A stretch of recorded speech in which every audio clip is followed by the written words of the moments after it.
నమస్కారం ఫ్రెండ్స్. ఇవాళ మనం హ్యూమన్ లైఫ్కి సంబంధించిన ఒక మోస్ట్ ఇంపార్టెంట్ ఫ్యాక్టర్ గురించి డిస్కస్ చేయబోతున్నాం. ఈ ఫ్యాక్టర్ ఒక మనిషిని, ఒక రాష్ట్రాన్ని, ఒక దేశాన్ని, ప్రపంచాన్నే మార్చే శక్తి కలిగి ఉంటుంది. దాన్నే మనము ప్రేమగా ఆలోచన అని అంటాం. నేను గత 2 రోజులుగా భారతదేశంలో, మన రాష్ట్రంలో, పక్క రాష్ట్రాల్లో జరగబోయే పరిణామాల సారం గురించి ఆలోచిస్తూ ఉన్నాను. మనం అవలంబిస్తున్న తీరు, మనం బ్రతుకుతున్న విధానం, అది తప్పకుండా మారవలసిన అవసరం ఉంది.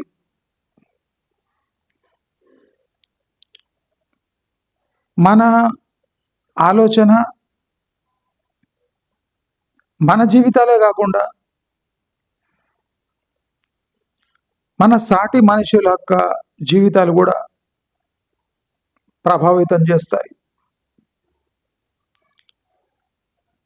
ఒక మంచి ఆలోచన జనాల్లో వెళ్ళినప్పుడు దాని తీవ్రతను బట్టి చాలామంది జీవితాలను సరిదిద్దే అవకాశం ఉంది. దానికి కావాల్సింది మన నిష్ట, కొంచెం సమయం, ఓపిక. మనకెందుకులే అనే ధోరణి కొంచెం పక్కకు పెట్టి మొదటి దశలో అంటే సొంతంగా మనలని తీర్చిదిద్దుకొని రెండో స్టేజ్లో ప్రపంచం గురించి ఆలోచించే అవసరం ఎంతైనా ఉంది. ఏదైనా ప్రాబ్లం సాల్వ్ చేయాలంటే ఆ ప్రాబ్లం యొక్క నరాలు, ఆ ప్రాబ్లం యొక్క రూట్స్ అంటే veins and roots, arteries, veins and roots. Arteries, veins ఏమో మనిషిలో, రూట్స్ ఏమో ఒక ట్రీకి ఉంటాయి కదా. మరి రూట్స్కు, ఆర్టరీస్కి, వెయిన్స్కి సంబంధం ఏముంది అంటే మనం కూడా ఒక చెట్టు లాంటి వాళ్ళము. మనుషుల రూపంలో చెట్ల లాంటి వాళ్ళం. మనలో గుణగణాలు, సంస్కారం గట్టిగా ఉంటే అంటే దాన్ని రూట్స్ అంటాం. మన రక్తనాళాలు ఇవన్నీ ఒక మనిషికి సంబంధించినవి. ఇవి మనిషిని మనిషిలా ఉంచుతాయి. కాబట్టి రూట్స్, ఆర్టరీస్, వెయిన్స్ అని సంబోధిస్తున్నాను. మన తెలంగాణలో నాకు ఆశ్చర్యం అనిపిస్తుంది.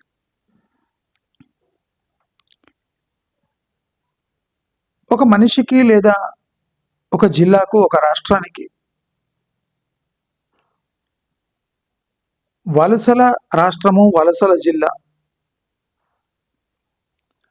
నీటి ఎద్దడి ఉన్న ప్రాంతాలు. అంటే హిందీలో ఒక నానుడు ఉంది, మర్తా క్యానా కర్తా అని. అంటే సచ్చేటోడు ఏ ఉపాయమైనా ఉపయోగిస్తాడు అని అర్థం. అంటే చావు వస్తుంటే ఇంకేం చేస్తాడు, తప్పదు, ఏదో ఒకటి చేస్తాడు. కానీ మనం గమనిస్తే తెలంగాణలో ఎలాంటి దుర్భరమైన పరిస్థితులు వచ్చినా,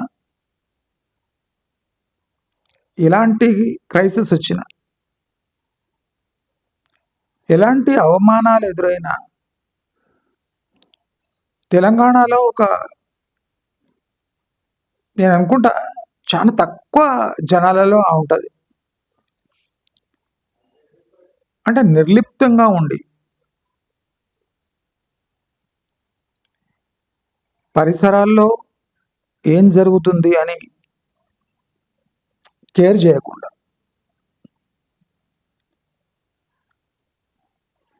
జీవితాన్ని ఈడ్చుకొని వచ్చే ఒక సంస్కృతి తెలంగాణలో ఉంది. ఈ సంస్కృతి తెలంగాణను నిలబెట్టగలిగింది అని చాలామంది అంటారు. ఇప్పుడు నిలబెట్టడమే ఒక రాష్ట్రానికి, వ్యక్తులకు అవసరమైతే మరి పెరగడం ఎప్పుడు?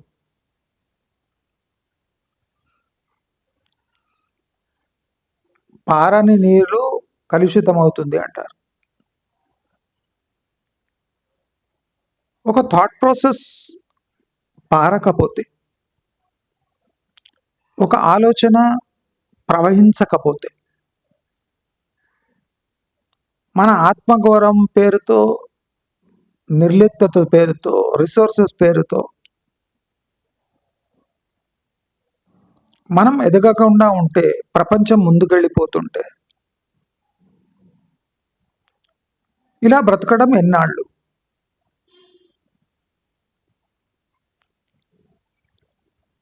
నేను తెలంగాణ వాళ్ళని సపరేట్ చేస్తలేను. ఒక్కొక్క ప్రాంతం యొక్క కొన్ని సహజ స్వభావాలు ఆ ప్రాంతాన్ని ఎఫెక్ట్ చేస్తూ ఉంటాయి. ఆంధ్రాలో వలసవాదం, తెలంగాణలో వలసవాదంతో పాటు నిర్లిప్తత. అంటే కొన్ని విషయాలు ఇరు రాష్ట్రాలకు సంబంధించిన వ్యక్తులకు మనం అనుకోవచ్చు.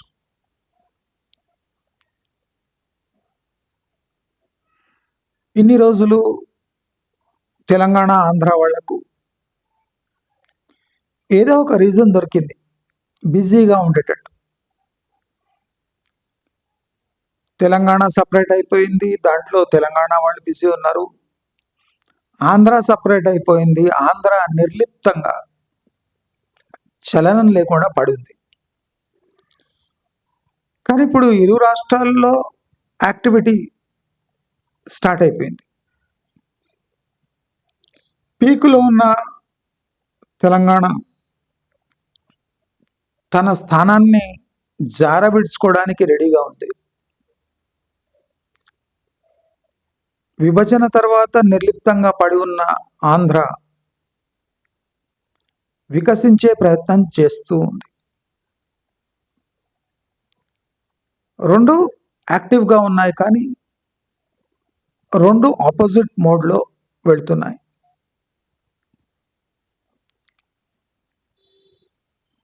నేను ఇరు రాష్ట్రాల వాళ్లకు వార్నింగ్ ఇస్తున్నా. మనకు కనిపిస్తున్నవి కొన్ని నిజాలు ఉన్నాయి, కొన్ని అబద్ధాలు ఉన్నాయి. అంటే ఛలావా అంటారు హిందీలో, అంటే ఒక మేజ్, తెలవని మోసం మనతో జరుగుతుంది. ఒక తెర వెనక మోసం. ఈ తెర వెనక మోసం వల్ల మనకేమవుతుంది? ఇదంతా పొలిటికల్ కదా, రాష్ట్ర స్థాయిలో కదా. ఒక మనిషికి ఏం ఎఫెక్ట్ అవుతుంది అని మనం ఆలోచిస్తే, మనిషి కూడా ఒక రాష్ట్రంలో ఒక భాగమే. ఒక మనిషి జీవితం మారితే కుటుంబం మారుతుంది. కుటుంబం స్థాయి మారితే చుట్టుముట్టు ఉన్న వాళ్ళ లైఫ్ మారుతుంది. అంటే ఒక 1000 మంది దీనివల్ల ఎఫెక్ట్ అయితే ఒక 10,000 మంది దీని ట్రాప్లో వచ్చేస్తారు. నేను చాలా సావధానంగా చెప్తున్నా, కానీ సిచ్యువేషన్ చాలా క్రిటికల్గా మారబోతుంది, especially for people of Telangana. I'm worried about Telangana. మన ఆర్థిక పరిస్థితులు దిగజారబోతున్నాయి. మన లీడర్షిప్ అంటే మన దౌర్భాగ్యమేమో. అసలు ఇలాంటి సన్నాసులు మనకు లీడర్లుగా ఎందుకు వస్తారో ప్రతిసారి మనకు అర్థం కాకుండా ఉంది.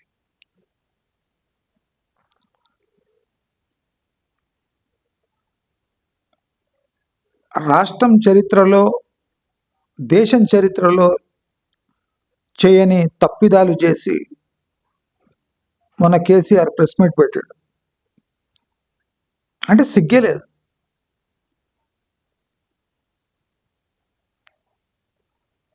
ప్రెస్ మీట్లో కవిత విషయం అడగకూడదు, కేటీఆర్ విషయం అడగకూడదు,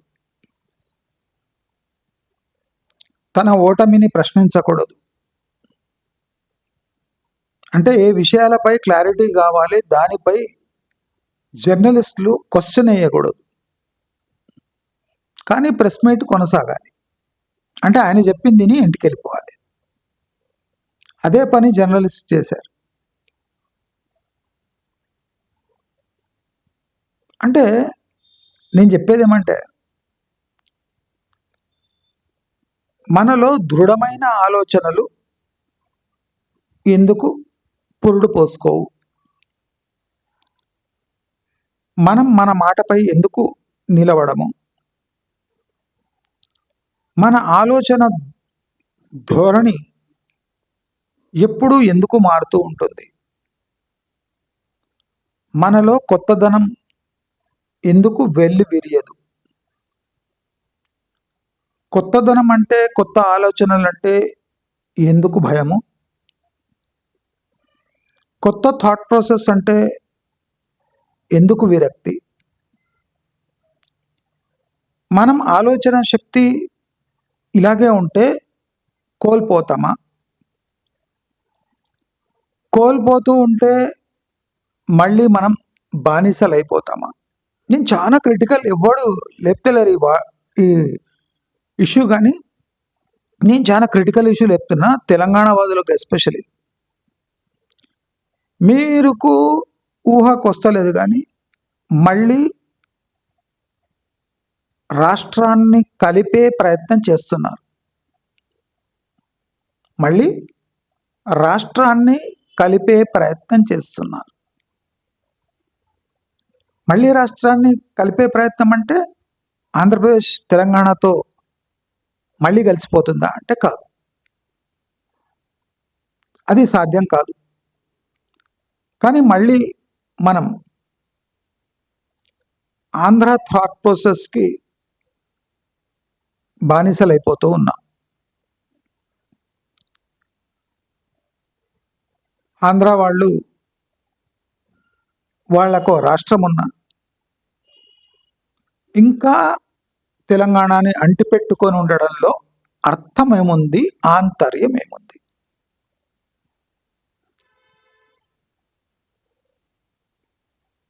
ఆంధ్రాలో డెవలప్మెంట్ పేరిట జరుగుతున్న మోసం అంతా ఇంత కాదు.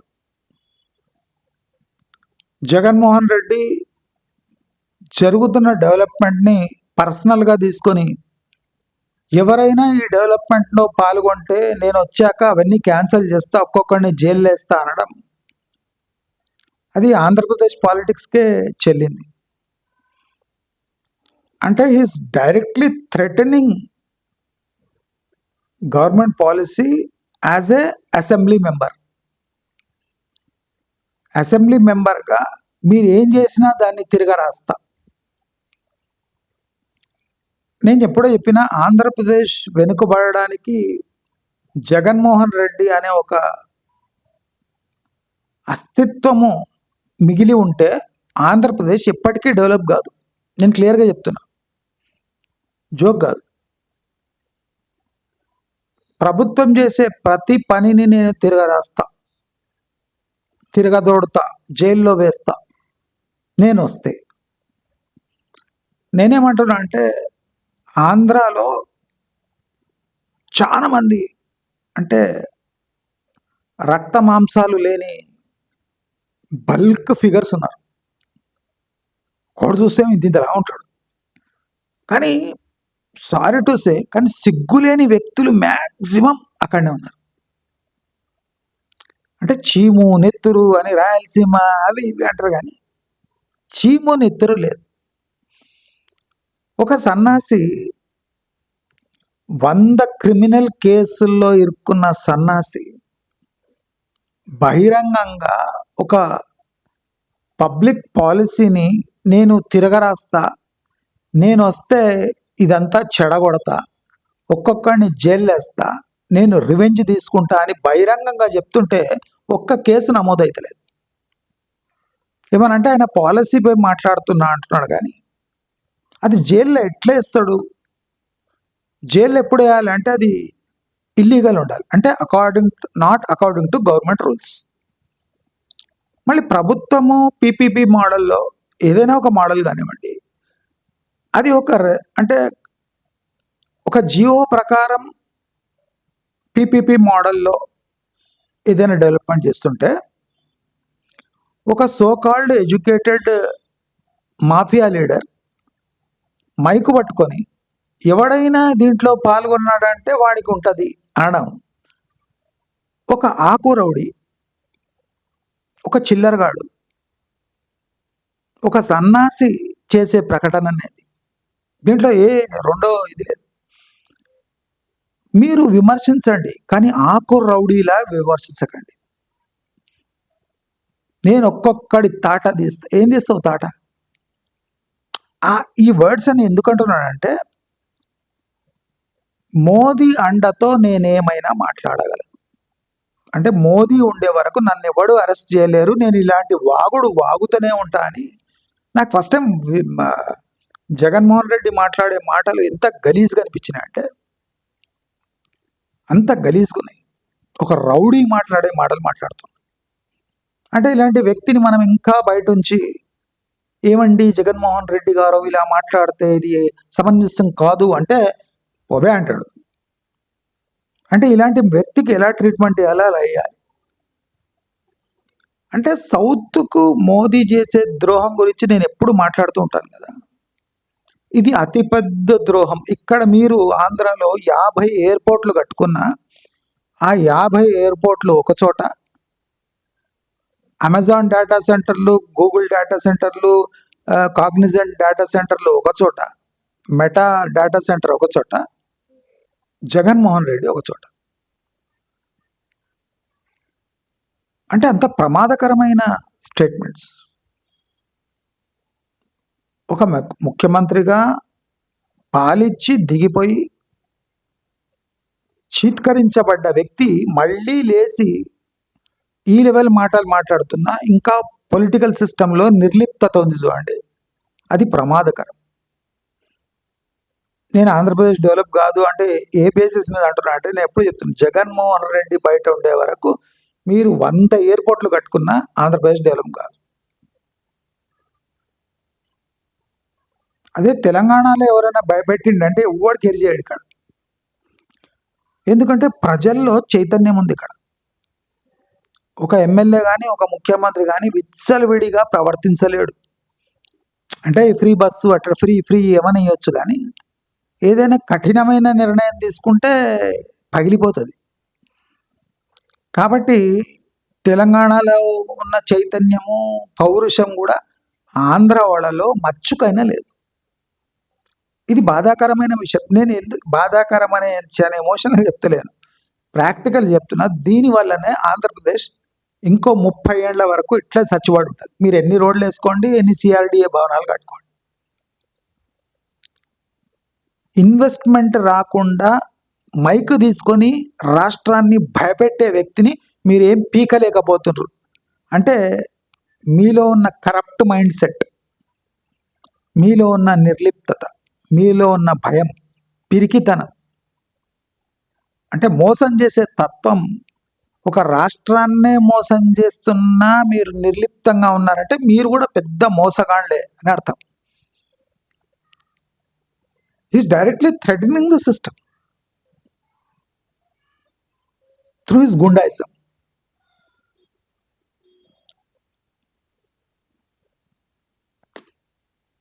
తోలు తీస్తా, జైల్లో వేస్తా అంటే జైల్లో ఎప్పుడు వేస్తావు?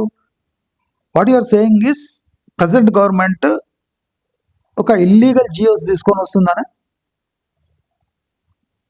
అది పార్లమెంటరీ కాన్స్టిట్యూషన్ స్క్రూటినీకి నిలబడదనే. మనం అనుకుంటాము the small point can change the entire destiny of Andhra Pradesh. నేను అందుకో చెప్పిన, మీరు ఎన్ని సడన్గా అమరావతి నుంచి వైజాగ్ అన్నారు, ఇప్పుడు అమరావతి రాజధాని అంటున్నారు, మళ్ళీ వైజాగ్ అన్ని ఇండస్ట్రీస్ పోతే అమరావతి ఇంకెప్పుడు డెవలప్ కావాలి? 1 సంవత్సరం పోతుందంటే అమరావతికి 5 సంవత్సరాలు పోయినట్టు. 1 సంవత్సరం అమరావతి డిలే అయిందంటే అమరావతి 5 ఏళ్ళు వెనుకబడుతుంది. మీకు భవనాలు అవసరం లేదు, ఇండస్ట్రీస్ అవసరం. ఇండస్ట్రీస్ ఎక్కడ పోతున్నాయి? వైజాగ్ పోతున్నాయి. అందుకోసం వైజాగ్ అని నేను ఒకటి స్ట్రాంగ్ పాయింట్ రైజ్ చేశాను కదా. ప్రపంచవ్యాప్తంగా టెక్ ఇండస్ట్రీ ఏఐ వల్ల బాధపడుతుంటే మీరు ఏఐని హక్కున చేర్చుకుంటా, క్వాంటమ్ కంప్యూటింగ్ని నేను 100 కోట్లు ఇచ్చి ఆదరిస్తా, నోబెల్ ప్రైజ్ వచ్చినోనికి 100 కోట్లు ఇస్తా, quantum is the next thing అనేది stupidity for a state like Andhra Pradesh.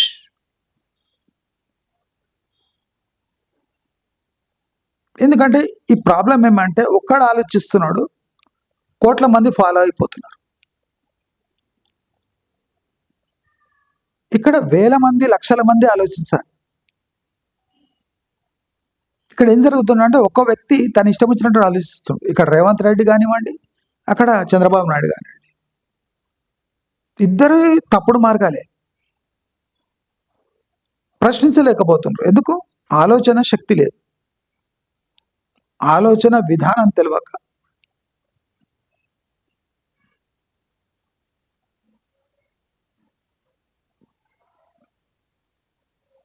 రాష్ట్రం గురించి ఆలోచిస్తే మనకేమొస్తుంది అన్న, కనీసం మన గురించి మనం ఆలోచించుకోగలుగుతున్నామా? నేను నిన్న చెప్పిన, ఇప్పుడు క్రైసిస్ టైం మొదలవుతుంది. 80% మంది ఈ ఆర్థిక ఉప్పెనలో కొట్టుకుపోతారు అని చెప్పిన. మళ్ళీ దీని పరిష్కారం ఎక్కడుంది? పరిష్కారం మేధస్సులో ఉంది. 10 మంది మాటలని మోటివేట్ అయ్యి చేయటం కాదు, మీ బ్రెయిన్ని మీరే కంట్రోల్ చేసి మోటివేట్ చేసుకోవాలి. ఇక్కడ 10 మంది వచ్చి ఎవరిని రక్షించడానికి టైం లేదు ఎవరి దగ్గర. ఎవరి పాటలు వాడు పడుతున్నాడు. మన తెలంగాణకి కావాల్సింది ఏంది? ఒక కరువు ప్రాంతంలో ఇజ్రాయెల్ సిటిజన్స్ అంత అడ్వాన్స్గా తయారైతే మనం అదే దానికన్నా ఎక్కువ టైం మన రాష్ట్రంలో ఉండి మనం ఏం సాధించగలుగుతున్నాం? మనం ఇజ్రాయెల్కి పోయి నడుచుకొని వస్తున్నాం. ఇది దౌర్భాగ్యం. ఒక కరువు ప్రాంతాల్లో ఉన్న జనాలకు ఆంధ్ర వాళ్ళకన్నా ఎక్కువ బ్రెయిన్ ఉండాలి. కానీ ఇక్కడ మనం ఏం చూస్తున్నాము? నిర్లిప్తత. మనని మనం సంస్కరించలేకపోతున్నాం. ఫస్ట్ ప్రాబ్లం అక్కడ వస్తుంది. తెలంగాణ అంటే హైదరాబాద్, హైదరాబాద్ అంటే తెలంగాణ అనుకుంటాం. కాదు. హైదరాబాద్ టోపోగ్రఫీ, హైదరాబాద్ జియోఫిజికల్ అంటే population wise Hyderabad is totally different. Hyderabad గ్రోత్కు తెలంగాణ గ్రోత్కు నక్కకు నాగలోకానికి ఉన్న డిఫరెన్స్ ఉంది.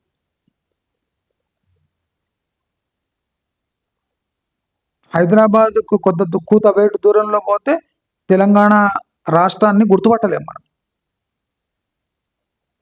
జనాల థాట్ ప్రాసెస్లో కూడా మార్పు లేదు. చాలా కూల్గా ఉన్నారు, ఏం కానట్టున్నారు, చాలు ఇది అనుకుంటున్నారు. నేను నిన్న నా దగ్గర సొల్యూషన్స్ లేవు అంటే కారణం ఏమంటే వీళ్ళని గ్రౌండ్ లెవెల్ నుంచి మోటివేట్ చేయాలి. ఏదో ఒక స్థాయిలో ఉన్నారు, వీళ్ళను కొద్ది గెలికితే పికప్ అవుతారంటే కాదు, వీళ్ళని గ్రౌండ్ లెవెల్ నుంచి మోటివేట్ చేయాలి. అది ఎంత డిఫికల్ట్ స్టార్ట్. అది కాకుండా ఇక్కడ ఫ్రీ స్కీమ్స్, ప్రతిదీ ఫ్రీ, ప్రతి ఇంటికే అన్నీ ఫ్రీగా ఇస్తే ఎందుకు ఆలోచిస్తారు? మందు ఒకటి ఫ్రీగా లేదు, అందుకోసం కష్టపడి ఇంకా కూలి పనులు దొరుకుతున్నాయి. మందు కూడా ఫ్రీ చేస్తే ఇంకా కూలికి కూడా ఎవడు పోడు. నేనేమంటున్నానంటే మీరు ఆలోచించడం ఎందుకు మానేశారు? మీకు అంబలి, గట్క, జొన్న రొట్టె, గొంగడి, కళ్ళు సీసా చాలా. అవి వద్దనుకొని మీరు పట్టణానికి వస్తే మీ జీవితాలు మారిపోతున్నాయా? అక్కడ 5 ఎకరాలు 4 ఎకరాలు చేసుకునే ఒక ఫార్మరు హైదరాబాద్కి వచ్చి ఆటో నడుపుతున్నాడు. తన 4-5 ఎకరాల భూమి కౌలుకిచ్చి ఇక్కడ వచ్చి ఆటో నడుపుతున్నాడు. ఇక్కడ ఒక ఆటో డ్రైవర్ కొడుకు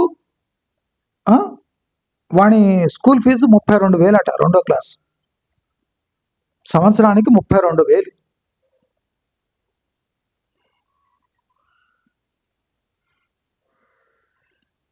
దాదాపు 1 ఎకరానికి వచ్చే రాబడి స్కూల్ ఫీజు కడుతున్నాడు. ఆయన ఏం పని చేస్తుండే? ఇక్కడ వచ్చి ఆటో డ్రైవర్. 2వ క్లాసుకు 32,000.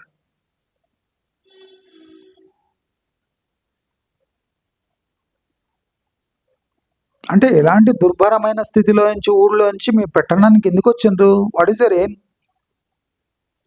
బిల్డింగ్లు చూడడానిక?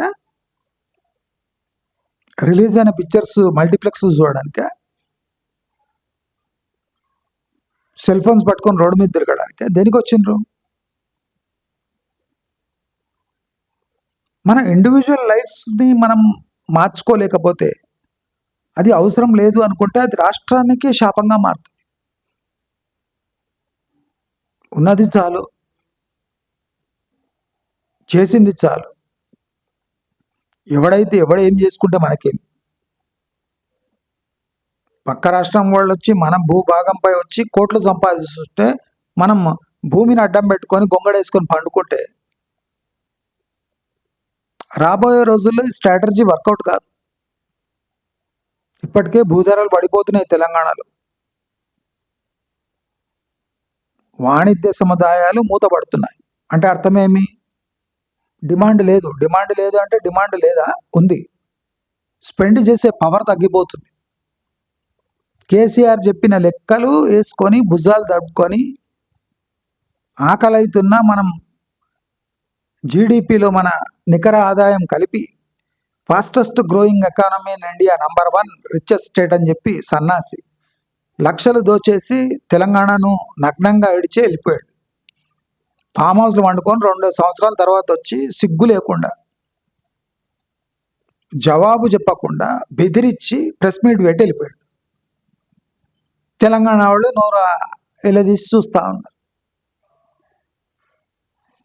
ఇంకో చోట ముఖ్యమంత్రి నిన్న తన సొంత ఊరిలో సభలు తెలంగాణ ఆడబిడ్డలకు చీరలు పంచి పెడతాడట. చీర లేకుండా ఉన్నారా? వీళ్ళకి ఏం కావాలి? ఎంప్లాయ్మెంట్ కావాలి, ఎడ్యుకేషన్ కావాలి, క్వాలిటీ ఎడ్యుకేషన్ కావాలి, ఉమెన్ ఎంపవర్మెంట్ కావాలి,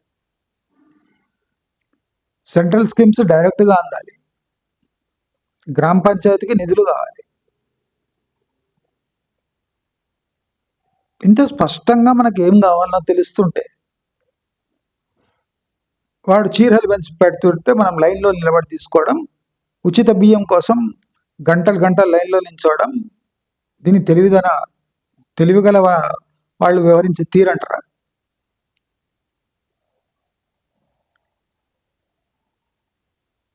ఆడవాళ్లకు ఉచిత ప్రయాణం ఇస్తే భారం కానీ దాంట్లో అంటే డ్రామాటిక్గా ఎకనామిక్ చేంజెస్ ఏముండవు. అదే మగవాళ్ళకి ఇస్తే పనులు చక్కబడతాయి.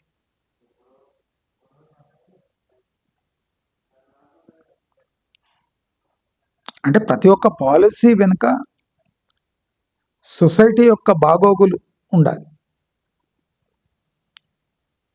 అంటే ప్రతి చీర వెనుక ఒక ఓటు, ప్రతి బియ్యం గింజ వెనుక ఒక ఓటు, ప్రతి ఫ్రీ బస్ టికెట్ వెనుక ఒక ఓటు. మనం ఓటుతో పోటీ పడతాం, మనకు ఓటుతో పోటీ లేదు. ఫ్యూచర్లో వచ్చే క్రైసిస్ని మనం ఎట్లా హ్యాండిల్ చేస్తున్నాం, చేయగలమా? మీకు తెలుస్తలేదు కానీ we are slowly merging with AP people. Andhra Pradesh జనాలతో మర్జ్ అయిపోతున్నాం. This is the worst part. What is the solution? Solution is out of box thinking out of box. ఊహకు అందని ఆలోచనలు వస్తే కానీ పరిస్థితులు బాగుపడవు. దీనివల్ల మనకేం ఉపయోగం అనుకునే లోపే అది ఉప్పనలా వచ్చి మనల్ని కొట్టుకుపోతుంది. నేను నిన్న అందుకొని చెప్తున్నా, నా దగ్గర సొల్యూషన్ లేదు అంటే ఎందుకంటే ఎవడు ఆలోచించడానికి రెడీగా లేడు. ఆలోచన అంటే టైం వేస్ట్, విరక్తి. ప్రతి ఒక్కటి గూగుల్ కొడితే గూగుల్లో రావాలి, గూగుల్నే నమ్మాలి. అంటే మన బ్రెయిన్కి ఏది స్ట్రెయిన్ కాకూడదు. బ్రెయిన్కి స్ట్రెయిన్ అయితే మనకు అంటే మనకు జబ్బుతో సమానం. ఎక్కువ ఆలోచిస్తే జబ్బులు వచ్చేస్తాయి, టెన్షన్ వస్తుంది, బీపీ వస్తుంది, షుగర్ వస్తుంది. ఆలోచించకుంటే జీవితమే కొట్టుకుపోతుంది. మన దగ్గర డబ్బులు ఉన్నా ఆలోచించవలసిందే, టాలెంట్ ఉన్నా ఆలోచిస్తే కానీ అది పెంపొందదు. అవసరం ఉన్నా ఆలోచించాలి, అవసరం లేకున్నా ఆలోచించాలి. అవసరం ఉన్నప్పుడు మనం చచ్చినట్టు ఆలోచిస్తాం, అవసరం లేనప్పుడు మనం సావకుండా ఉండాలి అంటే ఆలోచించాలి. బాగున్నప్పుడే బాగా లేని రాబోతున్న అంటే ఆ ఫ్యూచర్ని ఊహించుకొని మనం ఆలోచించాలి. ఇప్పుడు బాగున్నాం, రేపు ఏమైనా జరగచ్చు. దానికి అనుగుణంగా మన జీవితాలు మారాలి. చీరలు అవసరమా? ఎంతమంది రేషన్ బియ్యం తింటున్నారు? ఉచిత బస్సు వల్ల సంఘంలో ఏమైనా సంస్కరణలు జరిగాయి? కొట్టుకదస్తున్నారా? రోడ్ల మీద తిరుగుతున్నారా? స్త్రీలు రోడ్ల మీద తిరిగితే రాష్ట్రానికి వచ్చిన లాభం ఏమి?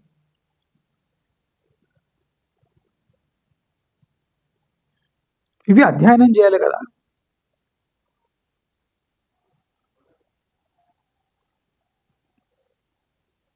అధ్యయనం చేయాలంటే అధ్యయనంతో పాటు ఆలోచన ఉండాలి.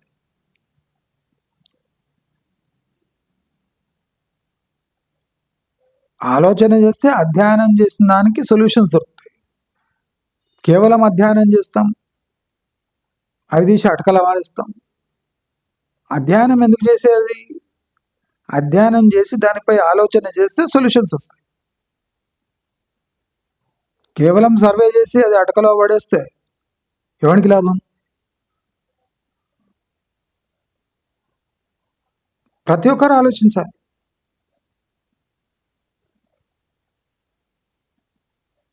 అధ్యయనం ఎవరైనా చేయొచ్చు, సర్వేలు ఏముంది? కుల సర్వే, మత సర్వే, ఆర్థిక సర్వే. ఈ సర్వేల సారాంశం ఏముంది? ఫ్యూచర్ సిటీలో ల్యాండ్స్ పంచుతుంటే అందరూ నోరళ్ళ వేసుకొని చూస్తున్నారు. సల్మాన్ ఖాన్కి 50 ఎకరాలు ఎందుకు, అజయ్ దేవగన్కి 50 ఎకరాలు ఎందుకు ఇచ్చిందని ఒకడైనా ప్రొటెస్ట్ చేస్తున్నారు. సోకాళ్ళు తెలంగాణ వాదులు ఎక్కడ చచ్చారు? ఒక సామాన్య తెలంగాణ పౌరుడికి 50 ఎకరాలు కాదు 500 గజాలు ఇస్తాడా? మంచి ఆలోచన ఉన్నా మనకు 500 గజాలు దొరుకుతుందా? ఎందుకు దొరకదు? ఆలోచన లేని మూర్ఖుడు సల్మాన్ ఖాన్కి 50 ఎకరాలు ఎందుకు ఇచ్చిండ్రు? ప్రశ్నించాలా లేదా? గజం కొనలేని ఆర్థిక స్థితిలో తెలంగాణ పౌరులు ఉంటే 50 ఎకరాలు సల్మాన్ ఖాన్కి ఎందుకు ఇచ్చిండ్రు? ఏ లాజిక్తో ఇచ్చిండ్రు? ఏ గ్యారంటీ ఉంది? ఎంతమంది ఎంప్లాయ్మెంట్ వస్తుందని ఏం గ్యారంటీ? బ్లూ ప్రింట్ ఎక్కడ ఉంది అని అడగొద్దు.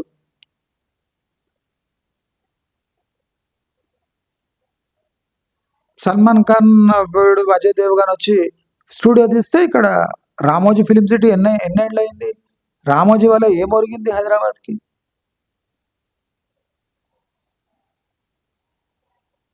రామోజీ వల్ల రాష్ట్రానికి ఏం ఒరగలేదు.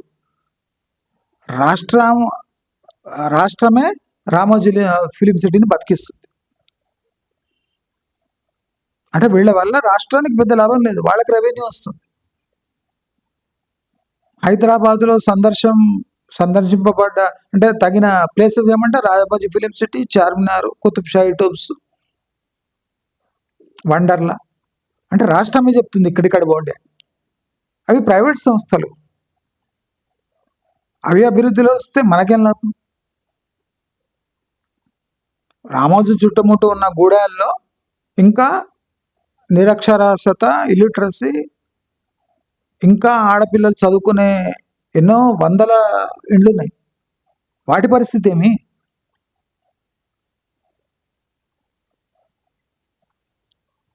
ఆలోచన చేస్తే ప్రమాదాలు ఎక్కడెక్కడ ఉన్నాయి బయటపడతాయి. మనకెందుకు?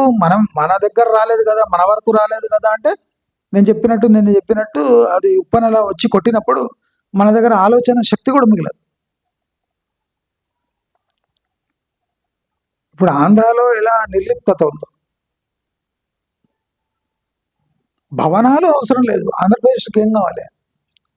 ఇండస్ట్రీస్ కావాలి, ఎంప్లాయ్మెంట్ కావాలి, ప్రాపర్ ఎడ్యుకేషన్ కావాలి, వలస అవసరం లేని స్థితులు కావాలి. నీ సిఆర్డీఏ భవనం ఏం చేయడానికి తీసుకొని, నీ ఐకానిక్ టవర్స్ తీసుకొని ఏం చేస్తాం? ప్రజలు బస్సులు ఎక్కలేని పరిస్థితులు ఉంటే, రోడ్ల పరిస్థితులు పైన కింద ఉంటే, ఒక బస్సు ఇట్లా ఊగుతుంటే విమానాలు దిగి ఏం చేస్తాయి? ఒక శాఖ మీ చేతిలో ఉంది కదా అని ఇష్టం వచ్చినట్టు ఎయిర్పోర్ట్లు కడితే ఆ ఏరియా డెవలప్ అయిపోతుందా? సాఫ్ట్వేర్ సంస్థలు నీ ఎయిర్పోర్ట్ని చూసి దిగుతాయా అక్కడ? తప్పిది. శంషాబాద్ కట్టి 20 ఏండ్లైనా చలనం లేదు శంషాబాద్ ఏరియాలో. ఇది best example. An international airport cannot bring the required prosperity for a state or a district, even a district, not even district, in that area. A reason? Airport is not the only thing which really develops the economy of that region. ఆ thought process change కావాలి. Airport వస్తే development వస్తుంది. తుక్కు కూడా ఎయిర్పోర్ట్కి దగ్గర ఉంది కనుక డెవలప్మెంట్కి నంబర్ 1. తుక్కు కూడా ఎప్పటి నుంచో ఉంది, దశాబ్దాలుగా ఉంది. అంటే ఎయిర్పోర్ట్ రాకముందు కూడా తుక్కు కూడా ఉంది, ఎయిర్పోర్ట్ వచ్చినాక కూడా 20 ఏళ్ళు అయింది. తుక్కు కూడా ఎందుకు డెవలప్ కాలేదు? కాదయ్యా, ఎయిర్పోర్ట్ కన్నా ముందు తుక్కు కూడా ఉంది. ఎయిర్పోర్ట్ 20 సంవత్సరాలు 25 సంవత్సరాలు అవుతుంది, అయినా తుక్కు కూడా ఎందుకు డెవలప్ కాలేదు? ఇప్పుడు తుక్కు కూడా సడన్గా ఎయిర్పోర్ట్ వెనుకొచ్చి ఎయిర్పోర్ట్కి ప్రాక్సిమిటీ కనుక అందరు విల్లాలు కట్టుకుంటారు. ఏం లాజిక్ ఇది? అంటే ప్రజల్లో ఆలోచన చచ్చిపోయింది అని వీళ్ళు ఎటువంటి విధవ వేషాలు వేస్తున్నారు. మనం అందరం తప్పకుండా మన ఆలోచన శక్తిని పెంచుకోవాలి. లేకపోతే మన ఇండివిజువల్ లైఫ్స్ డెఫినెట్లీ ఎఫెక్ట్ అవుతాయి. నేను చాలా పెద్ద మాట మాట్లాడుతున్నా. కానీలే పోనీలే మనకెందుకు, మన కడుపు ప్రస్తుతానికి నిండుతుంది అంటే రేపు అన్నం గింజ దొరకనప్పుడు మీ ఆలోచన బయటికి రాదు. ఎందుకంటే అన్నం నోట్లో పడ్డప్పుడే నీకు ఆలోచన వస్తుంది. అప్పుడు ఆలోచించే స్థితిలో నీవు ఉండవు అని హెచ్చరిస్తూ, ఇరు రాష్ట్రాలు వాళ్ళు ప్రస్తుతం జరుగుతున్న సోకాళ్ళ అభివృద్ధిని, సోకాళ్ళ మెట్రో లైన్స్, సోకాళ్ళ రోడ్లను చూసి అంటే మభ్యపడి తమ ఆలోచన శక్తిని అటకనెక్కించిందంటే రాబోయే రోజుల్లో అతి ప్రమాదకరమైన సిచ్యువేషన్స్ ఇరు రాష్ట్రాలు వాళ్ళు చూస్తారు, తప్పకుండా చూస్తారు అని బలంగా నమ్ముతూ నమస్కారం.